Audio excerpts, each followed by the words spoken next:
はい、皆さんこんにちは。本日もね、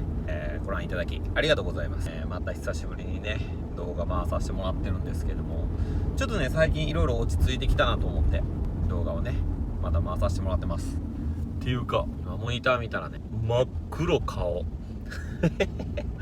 すごい真っ黒やな。なぜね、こんな真っ黒なのかと言いますと、2月頃までね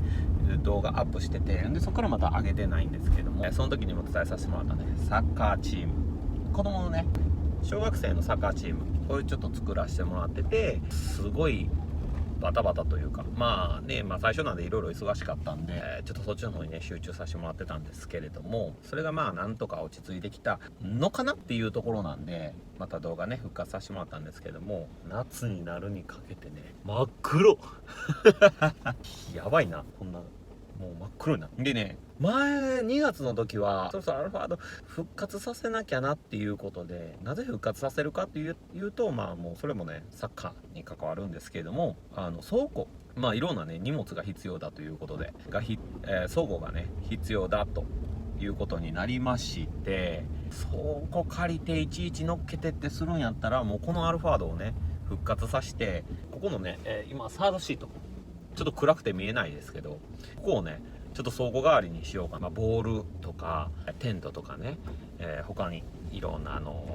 カラーコーンとかそういうのちょっと必要だったんで、また復活させました。置く場所がねちょっと必要だったんで、このアルファードをねまた復活させて今乗っております。でしかもなんともうプリウス、こちらをね手放しました。そうなんですよ、このアルファードとプリウスと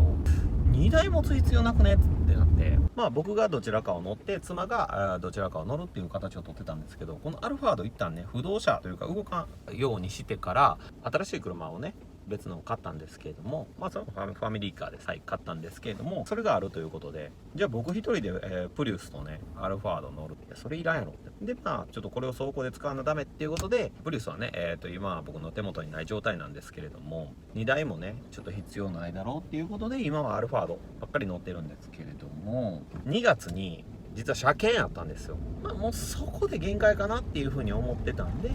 ちょっとねいろいろ手を加えなければいけないってところが多々あったんで、ちょっといろいろ手を加えたりとかやってる感じなんですけど、すごくね今はね調子がいいです。しかし調子がいいと言っても、もともとね走行距離がかなり走ってたんで、ちょっとね見ます。ちょっと待ってくださいね。はい、22万7509キロですね。はい、ということで、これ買った時ね確か18万キロかなんかやったんです。もう結構 4,5 年乗ってることになるんで、今現在は22万、23万キロ手前っていうことなんですけれども、この状態で僕、毎週、片道100キロのね奈良まで行ったり毎週やってます。はい、それでも全然普通にね、走れてるんで、壊れるまでは乗ろうかなっていうのが正直というか、あと2年で限界だとは思うんですけども、2年のうちは壊れるまでは普通を乗り切ろうかなと思っており、車検なんですけれども、もうね22万今7500キロ、この状態である程度やるところはやってもう出たんですけど、そんなに整備っていう整備はねほとんどしてないですね。それでじゃあ何言われたかというと、何言われたっけな、後軸がちょっとずれてるということで、ちょっと手直しして持ってったんですけど、それでもねあかんということで、もう結局そこは車屋の子に任せて通しました。なのでね、そこにかかった費用も本当に数千円ぐらいやったかな。もう全然メンテナンスしたっていうレベルにはならへんと思うんですけども、なのでね特段なんてしてないっていうのが現状で、その2月以降ねちょっと動画を撮ってストックしてるっていう部分あるんですけれども、いろいろねやってることがね、まず第一、こいつです。はい、まずねこいつ見てください。じゃじゃんとナビがね10インチナビに変わってます。これねアトトさんから提供いただいてるんですけれども、アトトさんからね、これはまた近々アップさせていただきます。これは Android ナビじゃなくてダーですね。詳しいことはまたおいおいやります。でそれプラスね、はい、それプラスこれちょっと倉庫化してるあれを